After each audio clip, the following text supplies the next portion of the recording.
check, 1, 2. Go! Curious about real estate? Yes! Then you've come to the right place. Get the knowledge you need, get over the fear, and get started. This is the Michael Quarles Real Estate Show with your host, Michael Quarles.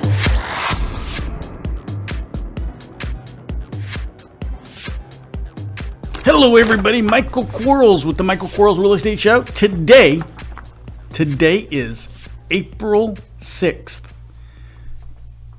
Today we have podcast 231. We have 5 questions sent in,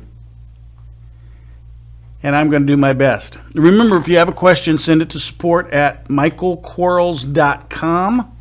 Remember also, we have an excellent program. When you absolutely join our coaching program today, your world won't look the same. It is the difference in a lot of folks' lives from success and failure. Just being able to understand how to buy a house.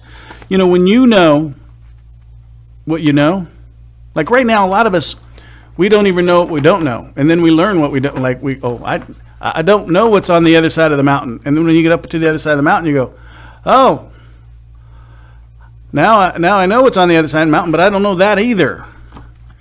But after you get through the coaching program, you're going to, wow, I can climb all these mountains. There's nothing going to get in my way. I now know, and when you know, you buy houses.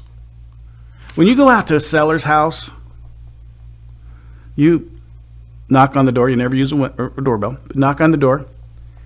And step back, look up the street about 6 feet. Side view for them. They look through the little peephole, through the window, whatever.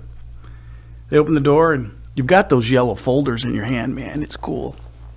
They say I buy houses on them, so they absolutely know you're there to take their house and buy it from them. It's like, cool, good stuff. And when you know the rest of that presentation, when you know how to walk through that door, knowing contract's coming at a price that you can see making that it makes a fair win-win for you and a fair win-win for them. But you know it. You haven't gotten there by accident. You know everything you need to know. Man, you've done your 6-packs. You've done your analysis. You know. You're not there for any other reason except 3 things. You're there to determine if what you know is true. Confirm it. Determine what you may not know, what you weren't able to confirm before or determine before. And lastly, and most importantly, you're there to get a contract. But you know you're going to get it. Because when that door opens, that's real estate investing. That conversation is real estate investing. That's cool stuff. Let's get into podcast 231. Question number 1. If people say they're going to call you back and they don't, and they repetitively miss your calls, should we just decide that they're unmotivated? Well, absolutely. You should decide that they're telling you they're unmotivated, and that's why you put them on your tickler for 15, 30, 60, and 90. And you're going to continue to market to them anyway with direct mail. People change their minds all the time. Absolutely all the time. Absolutely, they change their mind all the time.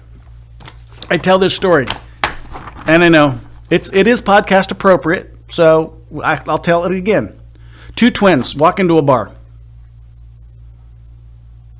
One of the twins has to go to the bathroom, so it's 2 twin boys, 2 twin brothers walk into a bar. One of the brothers has to go to the restroom, so he excuses, he says, and the other brother says, I'll just meet you up at the bar.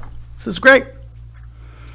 So one of the brothers goes in the restroom, does his thing. The other brother goes up to the bar, sees this beautiful person at the bar. Man, just gorgeous, sitting at the bar all by herself. He goes up to the person sitting at the bar all by herself and says, may I buy you a drink? She says, oh, but no, thank you. Thank you for offering. I'm wanting to sit here alone.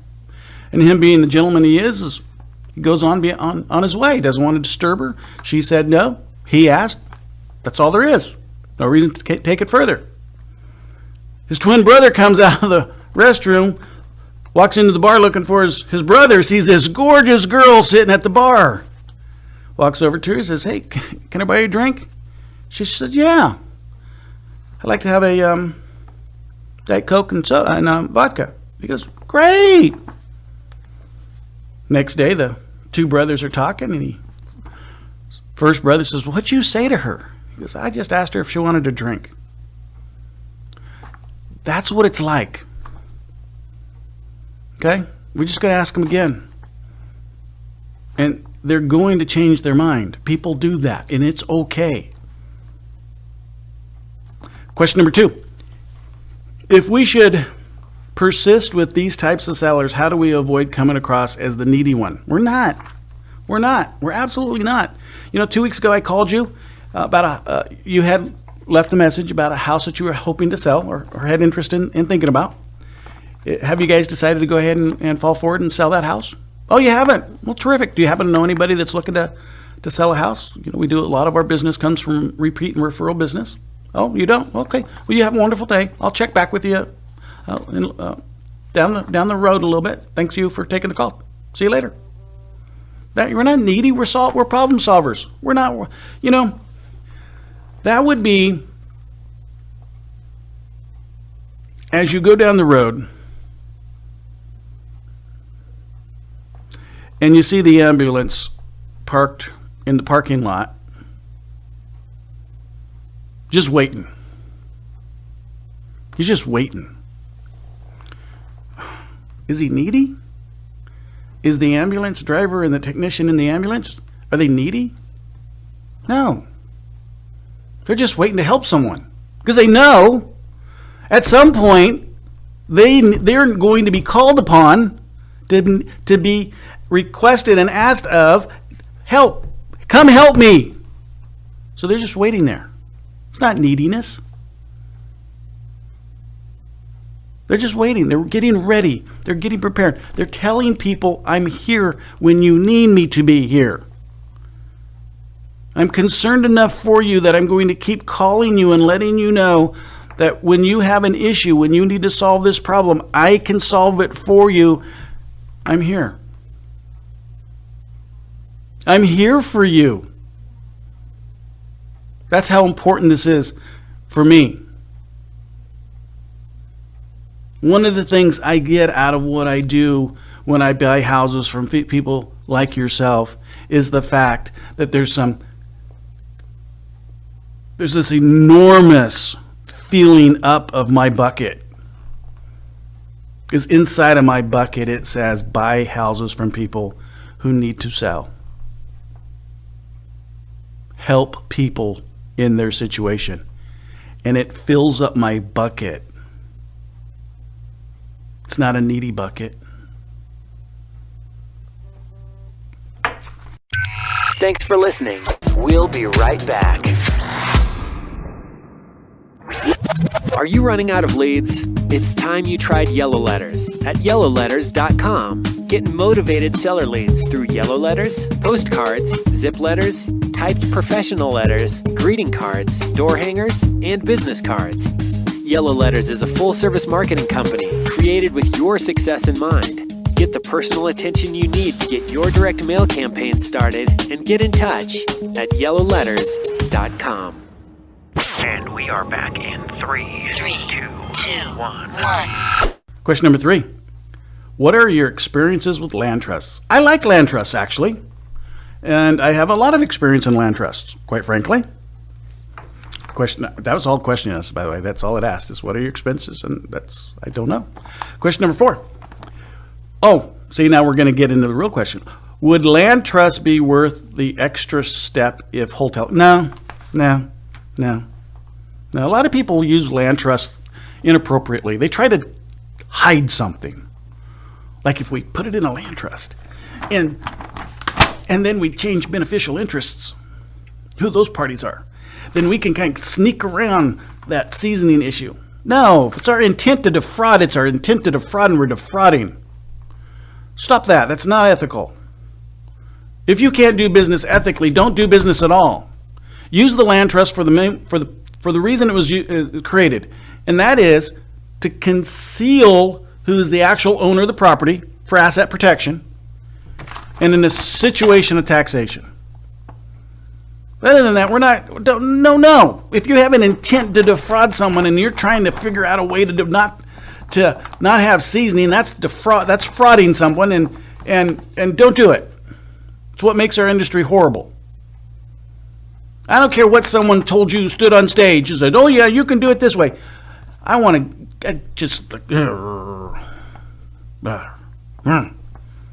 that is the problem with our industry, is that people go around telling people how they can do it in a way that they shouldn't be doing it in the first place, and then we get looked at as scam artists. Shame on us. Shame on us. We have to hold to a higher standard. We want the standard so high in our industry that people look up to us, not look down upon us. Question number 5. A house I looked at today had a notice from the health department on the front door. Can this cause an issue at the closing for the buyer? It can. And just call your county and find out what that base.